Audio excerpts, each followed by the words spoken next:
Ku munsi w'ejo hashize ku itariki ya 21 z'ukwezi kwa munani 2026, Uwamariya Leontine wabaye uwa mbere mu bizamini bya leta bavugaga ko atari yarabonetse, ejo yaje kuza ko bajya ku cyicaro gikuru cya Mineduc cyangwa se cya Minisiteri y'Uburezi ajya kwakira ibihembo bye. Ibi bibaye nyuma y'uko ku itariki ya 20 haje kuba hatangazwa amanota y'ibizamini bya leta. Nyamara uyu mwana nawe ni umwe mu bantu bari batsinze mu buryo budasanzwe, aho yari yagize amanota agera kuri 98.7, yari yanganije n'Isimbi Ora Musonga, bombi baranganije uko ari babiri n'amanota 98.7.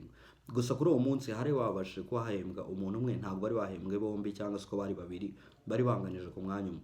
Mu bisobanuro byari byatanzwe na Minisiteri y'Uburezi, bari basobanuye yuko impamvu yatumye uwo mwana ataboneka cyangwa se ngo nawe ahabwe ibihembo ndetse ahabwe n'ifoto yifotozaye n'abayobozi, ati nuko uwo mwana bari bamuhamagaye bagasanga nimero y'iwabo ntayihari. Ariko mu by'ukuri ni ibintu usanga ugasanga mu buryo bw'uko byari byavuzwemo harimo ibintu byinshi ubona ukabona ni ibintu byo kudaputingaho cyangwa uburyo babivuzemo ari ibintu bidasobanutse.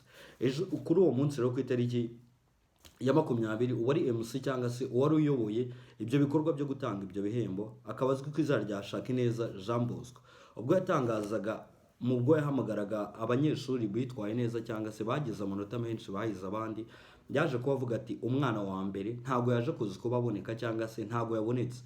Ahangaha abantu benshi bibajije ati ese niye mpamvu yatumye umwana wa mbere mu bizamini bya leta nk'uko n'abandi babonetse, niye mpamvu kuri we yatumye ataboneka? Ko n'umubyeyi ari umubyeyi, kiriya kiba ari nk'ikirori nk'ubukwe bw'umuntu. Ni gute umwana wabaye wa mbere ukeneye kujya hariya bakabashimira bakabaha n'ibihembo, ni gute atabonetse n'umwana we ndetse n'umuryango wabo ngo ugende babashimire mu rwego rw'uko ari abantu bagize umusaruro udasanzwe kubwo kugira umwana wabo w'umukobwa wabaye uwa mbere mu bizamini bya leta?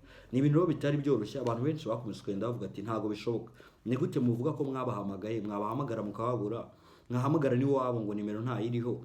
Ese kuki mutahamagaye aho yigaga ku ishuri cyangwa se ngo muhamagare n'iwabo mu karere yabagamo, ku buryo murinda kujya kuvuga ngo umuntu mwaramubuze? Umuntu mubura gute ari mu Rwanda? Umuntu mubura gute yarigaga ku kigo cyo mu Rwanda, ikigo yigagaho bafite nimero ziwe? Kuki mutahamagaye aho atuye, ko buri muntu wese aho atuye n'aho haba hazwi? Ni gute umuntu agenda akadisaperinga cyangwa se akabura mu buryo bw'uko muvuga ngo mwamushaka kubw'impamvu zidasanzwe cyangwa se impamvu y'uko umuntu yatsinze mu buryo budasanzwe ariko akabura? Ni mu bintu bitumvikanira cyane. Ndetse umunyamabanga muri Minisiteri y'Uburezi Irere Claudette n'umwe mu bantu ejo baje kuba bamwakira ku cyicaro gikuru cya Mineduc cyangwa icyicaro cya Minisiteri y'Uburezi, aho uyu mwana yaje kubashyikirizwa ibihembo bye ndetse afatwa n'ifoto n'abayobozi ndetse n'umuryango we bari bari kumwe. Ariko muri icyo gihe mbibutsa akantu, ubu ngubu ngiye kubakorera ubwino burambuye kuri ino nkuru, buri muntu wese arabasha gusobanukirwa byinshi birambuye. Mu gihe cy'uko uriya mwana yaherezwaga ibihembo, byagaragara ko ari ibintu byari bimushimishije kandi n'umuryango birumvikana iyo ikintu cyari kibashimisha kandi bari bategereje. Ni amahirwe yabo yo kujya hariya ndetse no kugaragara mu buryo buri public nk'abantu baba baragize performance idasanzwe cyangwa baba baritwaye neza. Ariko mu gihe cy'uko MC ashaka neza, mu gihe bari gutanga ibihembo, ubwo bahembaga abana ba mbere, uyu mwana watabonetse ku itariki 20, hari rimwe mu majambo cyangwa se rimwe mu magambo yahavugiwe. Ibi ngibi byose ngiye kubakorera summary buri kintu cyose ku buryo mubasha kugisobanukirwa. Bavuze ko Isimbi Ora Musonga wabaye wa mbere nawe banganije n'uyu nguyu Leontine, bombi banganije 98.7. Ariko mu makuru yavuzwe ubwo uwo mwana yazamukaga kuri stage ajya kwakira igihembo no kumushimira n'umuryango we, MC niwe ushinzwe itumanaho muri Minisiteri y'Uburezi, uwo Shakineza wari uri kuri musinga icyo gihe, yavuze ko umwihariko urimo uwo mwana wahawe igihembo Isimbi Ora, uwo wari wahawe igihembo uwo munsi Leontine watabonetse w'inyamasheke, bavuze ko uwo mwana yigaga muri fawe, uwo Isimbi Ora Musonga. Ariko noneho mu nyuma MC aravuga ati uyu mwana umwihariko, ati uyu mwana aturuka ku kigo kimwe, yize ku kigo kimwe nande na State Minister yigagaho. Uri kumva icyo kintu?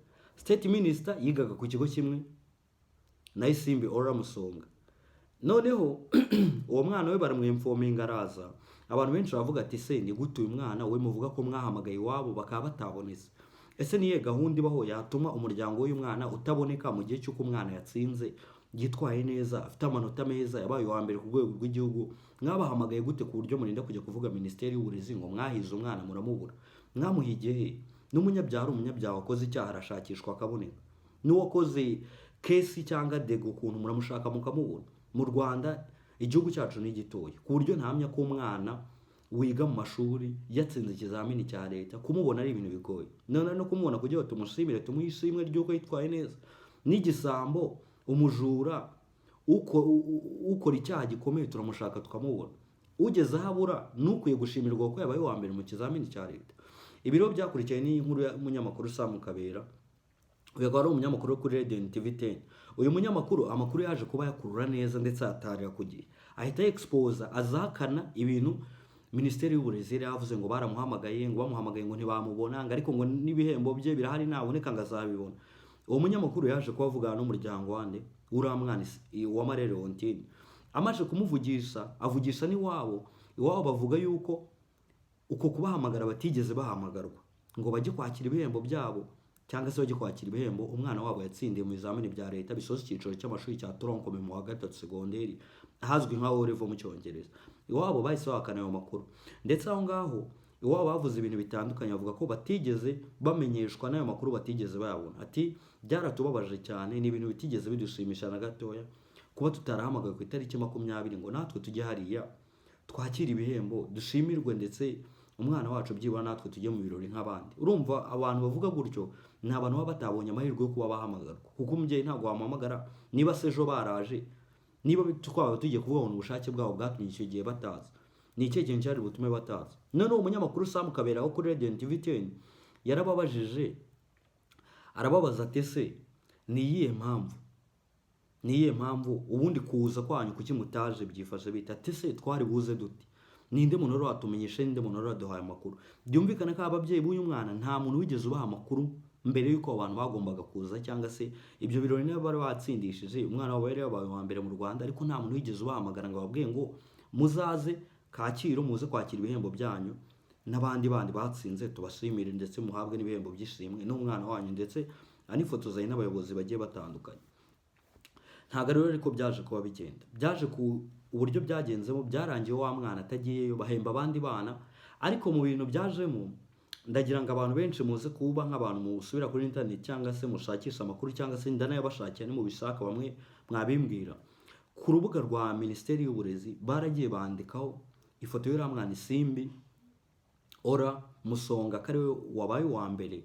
Nta nubwo bigeze bandika ko babaye ba mbere ari babiri ku mwanya umwe, ariko umwe yabonetse undi atabonetse. Birumvikana sinabagayanga ishusho cyangwa ngo bashyire ifoto ye kuko nta muntu wari umuzi, ariko nanone nk'abantu babaye babiri bagombaga gushyiraho amazina y'umwe n'ay'undi bakayashyiraho, kuko ni babiri banganije ku manota bombi baranganya uko bari ku mwanya umwe. Ikindi kirenze, ubwo bajya guhemba abana 5 ba mbere, ubwo birumvikana iyo baba bahari bose na Leontine hari bagomba kuba ari 6, kuko ni babiri bahuriye ku mwanya umwe n'abandi bangahe n'abandi 4. Ubwo umwanya wa mbere wo babiri, uwa kabiri, uwa gatatu, uwa kane, uwa gatanu. Ariko baje kuba bandika ko ari abana 5 bashyiraho Isimbi Ora, bashyiraho n'abandi bana 4. Leontine ntawo bigeze bamwandika mu gushimira, ndetse nabo REB yaje kuba itangaza ku mbuga zayo nk'abantu bitwaye neza. Kuba dahari ntibikuraho ko umwana yatsinze, kumwandika hariya ni icyerekana ko umwana yatsinze kandi yagombaga no kuhandikwa. Genda nibyo kuri aya mafoto ntabwo ugomba kuba yamushyira kuko ntago hari n'ishusho ye, ntabwo mwari mubizi, birumvikana. Ariko se no kwandika izina rye ni ibintu byasaga nkaho bidashoboka, cyane ibintu byasaga nkaho bitakorwa, kandi izina rye rigomba kujyaho uwo mwana yaratsindiye icyo kintu. Ese kuki iryo zina rye ritagiyeho kandi uwo mwana already n'ubundi kuba yari yatsinze bari banganije ari babiri ku mwanya umwe? Ahubwo niyo mpamvu yatumye iryo zina rye ritandikwa aho ngaho, ko niwe yagombaga kuba ari kuri front line ku murongo wo hejuru nk'umwe mu bana bitwaye neza kandi bagize amanota menshi mu buryo budasanzwe.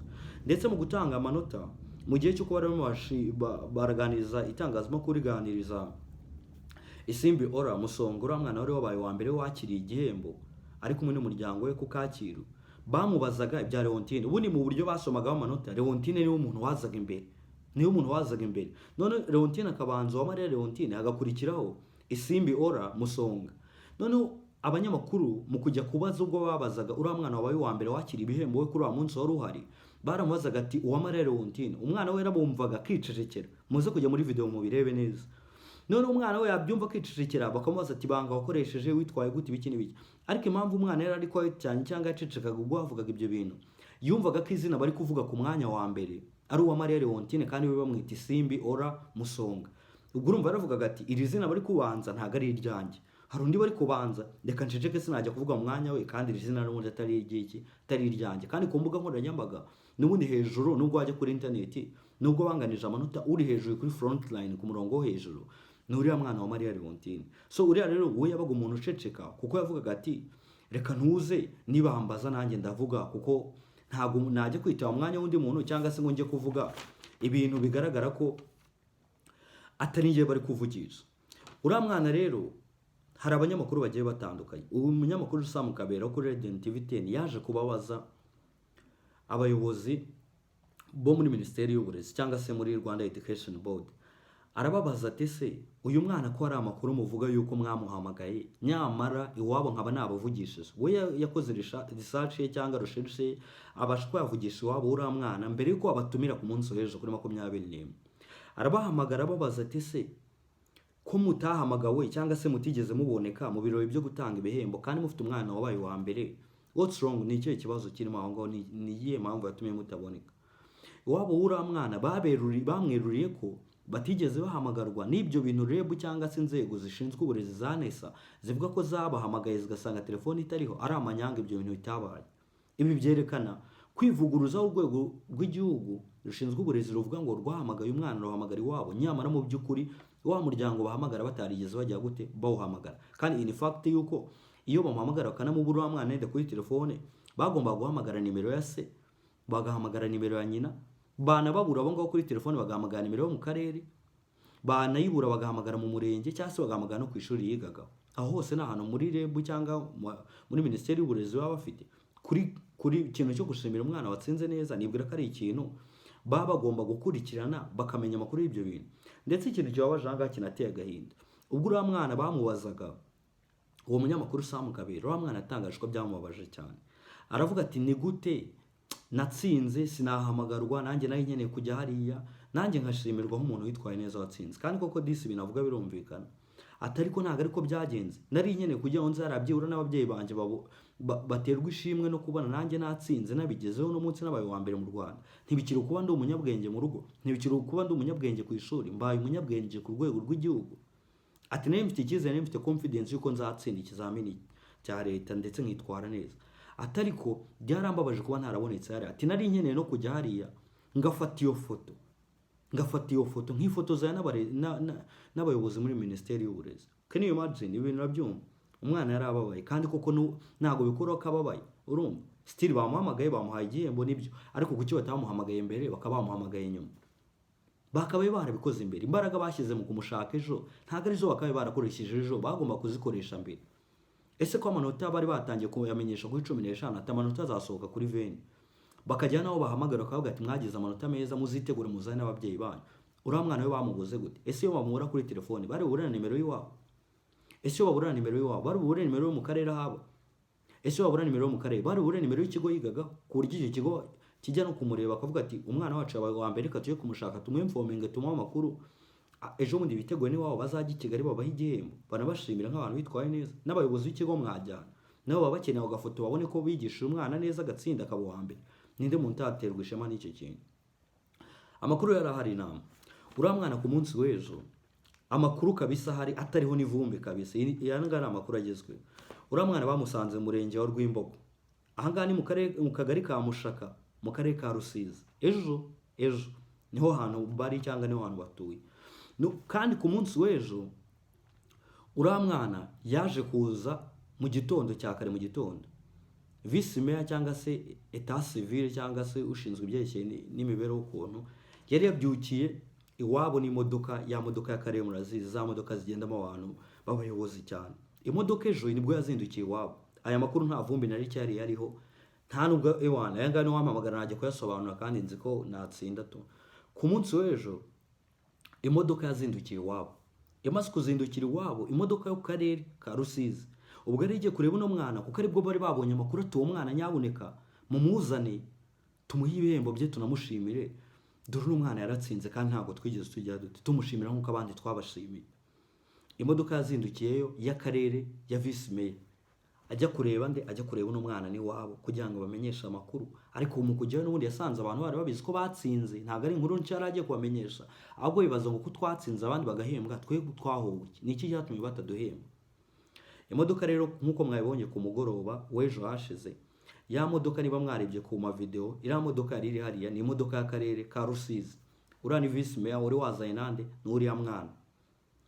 Visi meya niwe wari wagiye kureba uriya mwana kugira ngo bahite bazana i Kigali, umwana ajye kuri Minisiteri y'Uburezi, hanyuma ajye kumushimira n'umuryango we. Visi meya rero bahise birangira baje i Kigali, umwana ejo nibwo yari ari Kacyiru bamuha ibihembo. Ahubwo abantu benshi bakibaza ngo izi mbaraga zakoreshejwe nibyo ni byiza, umwana yaje atari ko kuki bw'ubundi mwabikozeje abandi ko bahembwa umusibo w'ejo ku itariki 20, kuki izi mbaraga muzishyirizemo ku itariki 21 abandi bararangije guhembwa ngo akaza mu nyuma? Ni ikihe kibazo kirimo? Ese noneho ko mwari mwamushatse mukamubura, ubu bwo mumubonye mute? Niba ataba no mu Rwanda aka kanya bwo mubonye mute ko mwavuga ko mwababuze no kuri telefone mwabuze, aka kanya bwo mwabonye mute? Ese ubwo bwenge mugizera ujya kumushaka uwo mukamubona, kuki mutabugize ku itariki 20 mujya guhemba abandi muri rusange? Hari ibintu nyine nawe ureba nyine twibaza nyine ikintu nyine cyabiteye. Ababyeyi b'uyu mwana bavuga ko babajwe no kumva bavuga ko umwana wabo adahari kugira ngo ahabwe ibihembo nk'abandi bana, anifotozanye n'ababyeyi cyangwa se anafate n'amafoto y'inzibutso. Leontine wa mwana watsinze wabaye wa mbere yifuzaga ko igihe cyose bazamuha igihembo azafatwa ifoto n'abayobozi bo muri Minisiteri y'Uburezi, ngo kuko biri mu byo yaharaniraga kubona cyangwa se yifuzaga kugeraho bitigeze bigerwaho. Ibi nibyo mwana yatangaje ku munsi w'ejo hashize mbere ko bamuza. Umunyamakuru Sam Kabera niwe sosi y'ino nkuru, kandi Sam Kabera nandikiye REB abamenyesha by'aya makuru kuko yanavugishije wabo uriya mwana. Urumva, ibaze ko umwana yaratsinze akaba wa mbere bikagera akifuza kwifotozanya n'abayobozi ku rwego rw'igihugu, akavuga ati duhure byibura namwe ubwanyu tunifotozanye. Umunyamakuru Desire Bizimana uyu nguyu akorera kuri Mama Rwa Gasabo, nawe ku munsi w'ejo hashize yaje kuza kuvugisha umuyobozi muri Minisiteri y'Uburezi uwo bita Jean Claude Hashakineza. Uyu ni umwe wari MC ku itariki 20 ushinzwe itumanaho muri Minisiteri y'Uburezi. Yaramuvugisha aramubaza ati se ko nshaka ko muma amakuru ku kibazo cy'umwana ejo mwatanze ibihembo ntabashe kuza ngo yakire ibihembo bye nk'abandi bana, byagenze bite? Ni ikihe kibazo? Byatewe n'iki ko muvuga ko mwamushatse mukamubura, mwahamagaye nimero y'iwabo? Ati ibintu nk'ibyo bisanzwe bibaho. Umva ukuntu umuyobozi yavuze, ati ibintu nk'ibyo bisanzwe bibaho, ariko naboneka ibihembo bye bizaboneka. Kandi igisubizo twagishyize ku rubuga rwa X yahoze yitwa Twitter. Ati kuri Twitter icyo bari banditseho bashimiye abana bahembwe, bavuga ko uriya mwana atabonetse, bahamagaye nimero y'iwabo bakayibura. Umva amanyanga.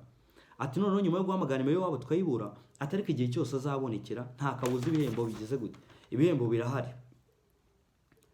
Uriya mwana rero urumva uburyo uwo muyobozi yabivuzemo, byarangiye uwo mutipe akomeje kumwandikira. Uyu nguyu ni umunyamakuru wo kuri Mama Urwa Gasabo TV, murayizi no YouTube channel ikora ibiganiro bigiye bitandukanye.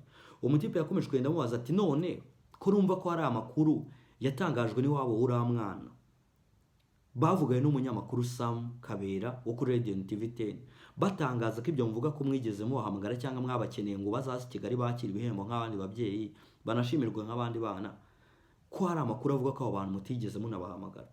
Uyu muyobozi yanze gusubiza iyo message ahita yituriza. Urumva icyo kintu bora n'ujye ubona ukabona umuntu yacecetse, mwaganiraga gusubiza, cyo menye ko icyo kintu cya kirimo tene aho hantu barimo akabazo. Umunyamakuru wa Radio TV 10 Sam Kabera ubwo yabazaga uriya mwana Leontine, yaramubajije ati se nk'umwana watsinze ikizamini cya leta wifuzaga kuza Kigali ugashimirwa ndetse n'umuryango wawe ugashimirwa, nibyo biranakwiye waranabikoreye, ariko wari uri sure cyangwa wari wizeye ko nuramuka uje Kigali cyangwa mukuza kwakira ibihembo wari uri tayari cyangwa wari ready yo kuza Kigali n'umuryango wawe? Umwana yaravuze ngo yari yiteguye, bari biteguye igihe cyose kumuherekeza ababyeyi biwe, kuko yumvaga ko yari azi neza ko yakoze ikizamini cya leta ndetse akagikora neza, yari afite icyizere. Uyu mwana no kuvuga ngo mu bintu bigaragara umuryango, iyi ni summary nagiye gukora kuko nagiye nkora research y'amakuru agiye atandukanye kugira ngo mbahe amakuru asobanutse. umuryango w'uriya mwana wari uri tayari, ndetse n'abantu bavuga ko bari ready kugira ngo icyaba cyose, ntabwo umuryango wakwishyurira umwana ngo umwishyurire ishuri, bamwishyuriye ku kigo cya ISF, urumva, bagerageza uko bimeze kose bamwishyura amashuri arangize yige, bamufashe ku ishuri. Urumva abo bantu babura itike yo kuza i Kigali baje kwakira ibihembo by'umwana wabo watsinze ikizamini cya leta yabaye uwa mbere mu Rwanda. Ahubwo se ninde wakwima lift nubwo waba udafite itike? Ko n'umuntu wanamubwira ati bro maka lift aho ngaho ngezayo imbere, ko umuntu yagushyiramo akaguha lift. Uretse ko n'ikibazo cy'itike ntabwo cyari cyo kibazo hano ngaha hato. Uyu mwana we yumvaga ko azi neza ko yatsinze. Buriya baravuga ngo iyo urenze uburenze, niyo wakoze ibintu birenze ubizi ko uburenze. Uyu mwana ikigaragara ni umuhanga, ku wa mbere mu Rwanda ntabwo ari impanuka, yarabikoreye, yarasitaragurinze ariga, Imana imukubita umugisha. Kumwe bavuga ngo ukora agashyiramo n'imbaraga Imana iramuburesinga, birangira umwana ageze gute abikoze. Ababyeyi b'uyu mwana bavuze ko bababajwe no kubona umwana wabo atsinda akitwara neza, ariko ntahabe ngo agire gute ashimirwe nawe nk'abandi. Nibyo baramuhamagaye ejo, bamuhamagara mu buryo buri special niko twavuga, ariko nta special narimo, special nyabakeza ahubwo iyo bamuhamagara bakamuhamagara n'abandi. Biriya byaba bimeze nka kwa kundi abashyitsi bagusura ukajya guhisha umwana, ukavuga ati uyu mwana wanjye arwaye ibinyoro, cyangwa se uyu mwana wanjye ntagasa neza, mujye kumuhisha. Nzagira umunsi nzamuzana ajye yicara muri salo uko abashyitsi bagiye, cyangwa se ageze muri salo aho abantu babona ari uko abantu basohotse.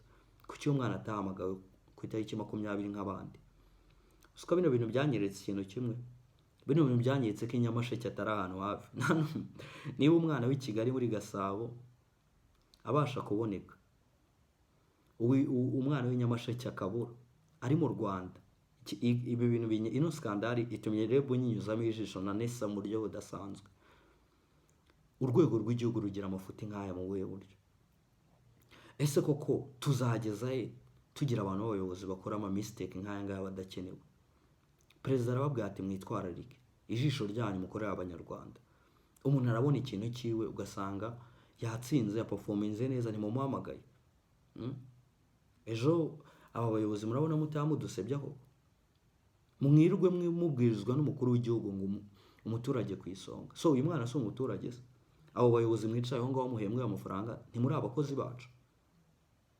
Si twe mukorera? Si buri kwezi umushahara mufata si uwanyu? Gusa uyu mwana imwimye serivisi nk'abandi bana, niyo mpamvu y'inituma uyimwima. Ibi ni ibintu biba bitoroshye cyane. So umuyobozi wungirije w'akarere muri Rusizi ushinzwe n'imibereho myiza yaje kuza ko bazindukira iwabo w'uyu mwana, ajya kumureba mu gitondo cya kare ku munsi w'ejo hashize, ajya gukubita n'imodoka ngo amuzane i Kigali ngo ajye kwakira ibihembo. Urumva ibyo bintu ni ibintu biba bitoroshye cyane, uba utanapfa no gusobanura. Ariko ukibaza ngo abayobozi babiterwa n'iki bintu nk'ibi ngibi? Ni gute umwana nk'uyu nguyu uba mu Rwanda, Rusizi naho muri Nyamasheke kari mu Rwanda, ni gute umwana abura ku buryo barinda kujya kuvuga ngo yarabuze? Ibyo byo kwitwaza abantu ngo mwaramuhamagaye, mwamuhamagaye mute? Mwamuhamagariye hehe? Ni gute umwana wo muri Gasabo aboneke yakira igihembo, umwana w'i Nyamasheke ni Rusizi ajya aho ngaho abure? Ibi bintu murumva, ibi bintu koko biri smart, ibi bintu murumva biryoshye? Ese abayobozi bacu bo mu nzego zigiye ziyobora basagabanya bati ibintu by'amanyanga n'ibintu twavuga ngo by'ubunebwe ukuntu? Ibi nta nubwo nabyita ubunebwe. Ubunebwe bw'ikizi? Ahubwo se bararuha bakoze iki? Siko kazi bakora, siko kazi batse? Use murabona muba mutagaragaza nabi igihugu man? Umuyobozi mukuru w'igihugu Perezida Paul Kagame yirirwa basaba buri munsi, mukorera abaturage, musavinge neza abaturage, umwana atsindira ibihembo bye, abandi mujye kubahemba we ntahembwe. None ikintu cyantangaje, hashaka ineza umuyobozi wa RMC muri rasho ejo bundi yo gutanga ibihembo yagize gutya, aravuga ngo uwo mwana we mfite amakuru ko adahari. Ati uwo mwana ati we ntawe uhari. Uziko wagira ngo yakomfamingaga kuvuga ngo umwana ntahari, nkaho abizi ko umwana adahari. Hake impamvu yari ayizi n'ibyo bari bakoze nuko batari babahamagaye. Keretse ndi yavuga ngo yari abizi ko uwo mwana adahari kuko bahamagaye wabo uwo mwana bakavuga ko batari buza. Ariko urinda kujya kuvuga ngo umwana ngo we ntawe uhari mutamuhamagaye. Ibi bintu nyine ntago ari ibintu biryoshye to. Ejo bundi bafasha abayobozi muri RSB barabafunze ku byerekeye n'ubuziranenge. Rwanda FDA umuntu akiga akaba profeseri bakamufunga bagafungana n'abandi bantu nkawe bagera hafi 17 bakaba bose hamwe 18. Abo bantu barazira yuko bahawe inshingano zo gukorera abanyarwanda gucunga ubuziranenge bw'icyerekeye ni product umunyarwanda wese consuminga mu gihugu cy'u Rwanda. Ugasanga umuntu w'profeseri n'abandi bakorana birirwa banigirije amashati y'abantu ari abakire bahembwa buri kwezi birirwa bayabara kabisa, bakamara imyaka irenga 10 inzoga z'ibyuma zica abanyarwanda bazireka bakazinywa, kandi abo bantu aribo bantu bashinzwe kutureberera, kandi abo bantu aribo bafite amalaboratori akaba yasuzuma izo nzoga n'ibyo bintu byica abanyarwanda. Ese ubu twebwe nk'abanyarwanda tuzajya kugura izo nzoga nitujya kuzigura tuzamenya gute ko zidafite standard yujuje, zidafite ubuziranenge bwuzuye? Niba inzego zibishinzwe mureka izo product zikajya ku isoko. Ubu kugeza akanya abayobozi bakaba baratawe muri yombi bakurikiranywe izo keza. Iyi ni sample y'urwego rumwe ndimo ndabahereza, aho abayobozi bafite inshingano, abayobozi bari mu mwanya, aho abayobozi bahemberwa akazi, bahemberwa inshingano bakora, birengagiza inshingano. Ejo bundi ugasanga RIB umuvugizi wa RIB Dr Murangira Bitseri yahoze aberekana bashinjwa iki, bashinjwa aho bakekwaho ibyaha byo gukoresha nabi ububasha bafite. Ufite ububasha uragiye uretse abantu bashinze inganda, kandi urabizi ko izo nganda z'ibyo bintu bakora zica abanyarwanda. Abo bantu kabareka bagakora izo nganda zigatanga izo product zica abanyarwanda, bagapfa, abandi bagahoma, abandi bakarwara bagahura n'ibibazo bitandukanye, impyiko, imyijima. Uribaza ngo ibintu bintu amaherezo naya. Ibi bintu bigaragaza ikintu kimwe. Abo mbashije kubamo urugero nabo ngabo bo muri RSB ndetse na Rwanda FDA. Urwo n'urugero rworoshye. Ni ibikumvisha uburyo bamwe mu bayobozi bari mu myanya yo hejuru bafite imyanya myiza, bari mu kazi keza, rimwe na rimwe batana bakava mu nshingano zabo ugasanga bakoze amakosa. Uretse kubona umwana yahawe igihembo akanashimirwa n'ababyeyi be, yarakwiye kuba ari hariya, agafatwa ifoto akaba ari kumwe n'abandi bana. Ntabwo ari umuntu wo kujya hariya ngahamagarwa mu buryo bwiwe tu, agomba kuba ari hariya.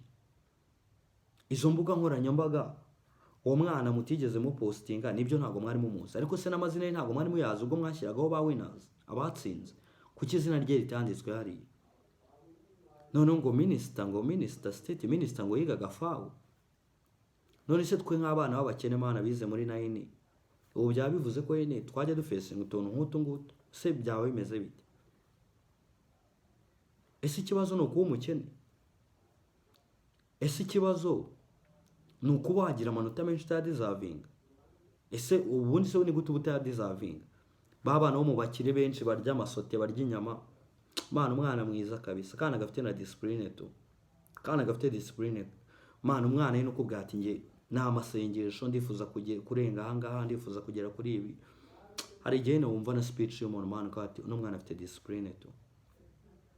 Wa Maria Leontine I don't know her, ariko ura mwana Imana imuha umugisha, umuryango we ufashe bagere kuri byinshi, kandi ura mwana akomeze gutsinda. Hari ibintu yino ubona ukabona birashimishije.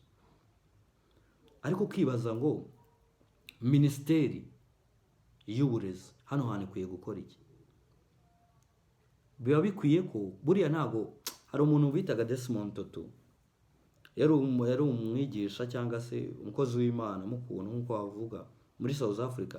Yaravuga ngo niba muri situation yo kurenganya umuntu uri neutral, cyangwa se niba hari injustice ukaba witwa ko wowe hari akantu wowe ubona ukabona ntago kagenda neza, ntago nyine ukabona akantu ntago kari fair, ntago wenda singa injustice ariko ntago kari fair, ntago ariko byakaye bigenda, ariko ukabona umuntu yigeze nk'ari neutral, ahagaze hagati y'impande zombi. Biba bikwiye ko kuba umugabo bura ntago ari ukujya hari ukararika agatuza n'amabya wapi, cyangwa se ukararika ariya imyanya ndangagitsina yawe. Oya, kuba umugabo ni ibikorwa. Kuba umugabo ni ukumenya ko iyo wakoze ikosa uba wakoze ikosa, ukwiye no gusaba imbabazi.